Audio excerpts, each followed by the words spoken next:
And welcome back to another video. I suck at intros, so let's just get right into it. So, the Dallas Mavericks this season have been very underwhelming, you could say. They just have not been what you would have expected. They're currently 12 and 14, which is good for 11th in the Western Conference, and if they didn't beat the Hawks on Wednesday, like they shouldn't have, because that was a foul on Cauley Stein or whoever it was on Trae Young. I mean, the Hawks should have won that game, so that would put them to 11 and 15, which would be 13 in the West, but it's not what happened, so, dang it. That's just stupid ref. The Hawks should have won that game, is my point. Anyway, so what the heck is wrong with the Mavericks? Why are they so bad this year? I don't know.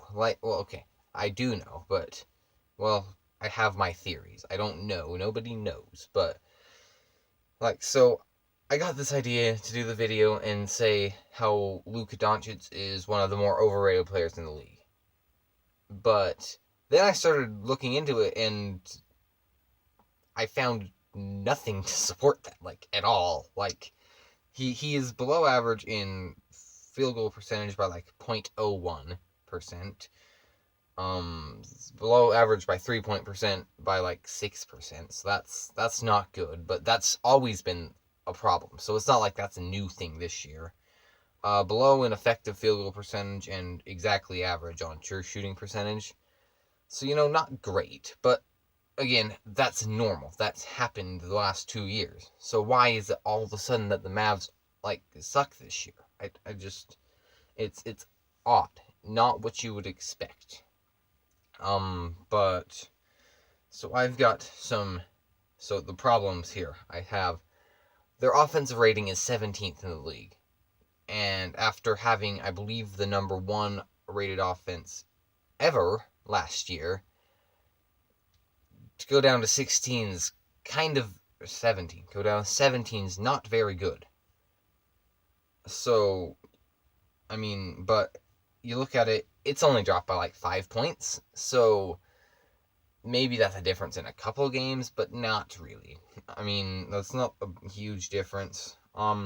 Losing Steven Silas as their assistant coach was probably a really big reason.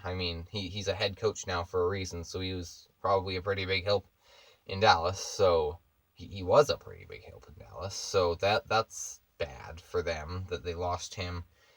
I think the biggest reason, though, they've been hurt all year, COVID and injuries and stuff. So they haven't really gotten a fair shot, and I think that the Seth Curry trade was not good.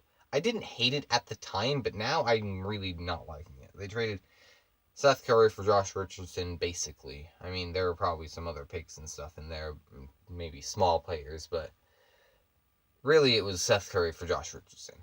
And as much as I love Josh Richardson and think Seth Curry is better than Steph Curry in a lot of things, and I would honestly, given their contracts, rather have Seth on my team, but that's a video for a different time. I've already made a video on Curry this year, actually. But yeah, so they should have kept Seth Curry. They cannot make a three to save their lives, and just Josh Richardson, I love him. He's a great defender, but he hasn't shot the ball well at all this year. You can see his 3-point percentage above me because I forgot to write it down. But, he's just not been good from 3 this year. And what was I going to say after that? Yeah, okay, his defense. His defense has not, stood out, really. It's been good. Don't get me wrong, it's been good. But not, as good as it should be, as good as he has in the past. So that's a problem.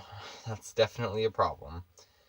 And they're just asking Luka to do too much, I think. You can't rely on one player so much, like they are. Unless it's LeBron, or someone good, MJ maybe. Well, actually, were kind of doing that with MJ and asking too much of him, and then they got a little bit of help, a lot of help in the 90s that helped Jordan along.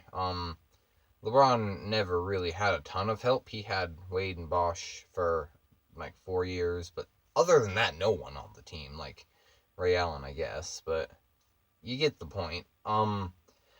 They're just asking too much of Luka. Luka has to do too much, and that's not good. You can't ask a 21-year-old, I think, to do that. Like, to do everything.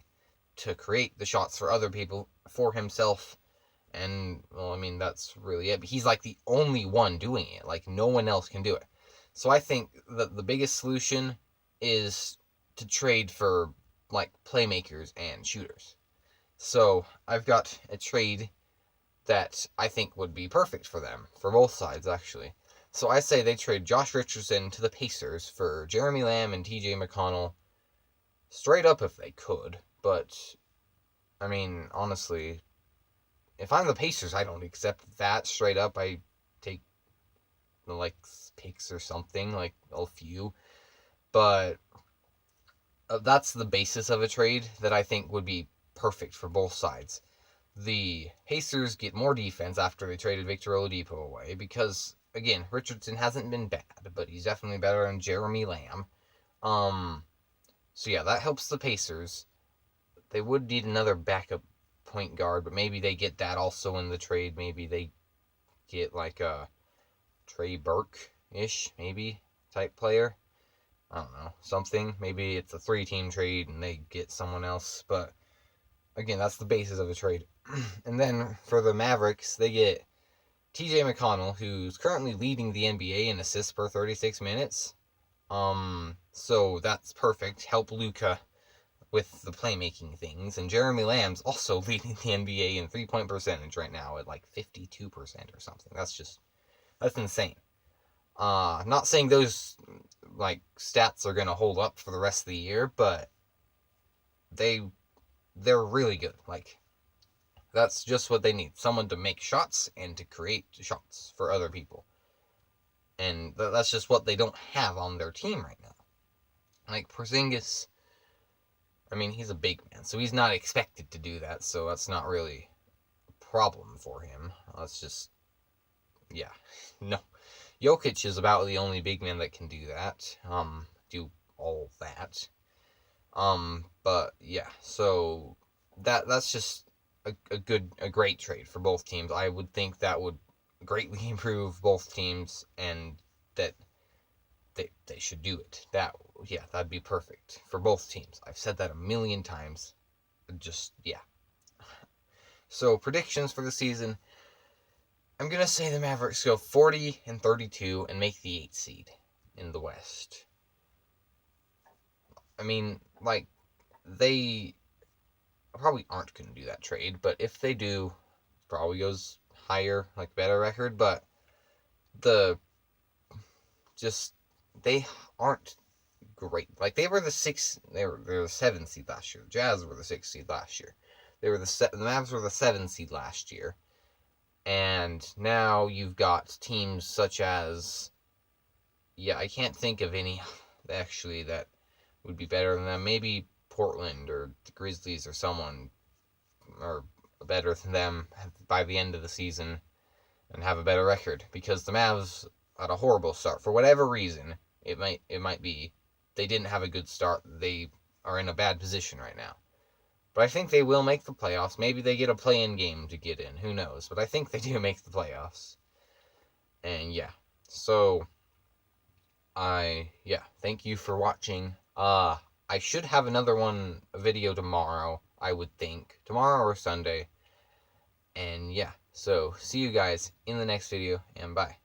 Okay, I didn't see this before I started the video, but Luka Doncic said that he does not believe that he should be in the MVP conversation this year. Just good job, Luka. Like, again, I was coming into this video and I was gonna absolutely destroy him. Like, I was gonna say he's not playing good. He's not good. Or that good. And then, again, I looked at it and that kind of changed. And now he's out here admitting he hasn't played well.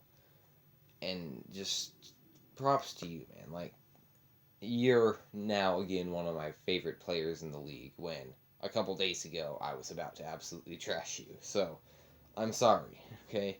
You're good. I like you again. So, yeah, just, that's amazing. I love it when players do things like this and say things like this, like, when it's true. Like, hasn't been MVP good this year. So, I love it when players do this. So, yeah, this is the actual end of the video. See you guys next time, and bye.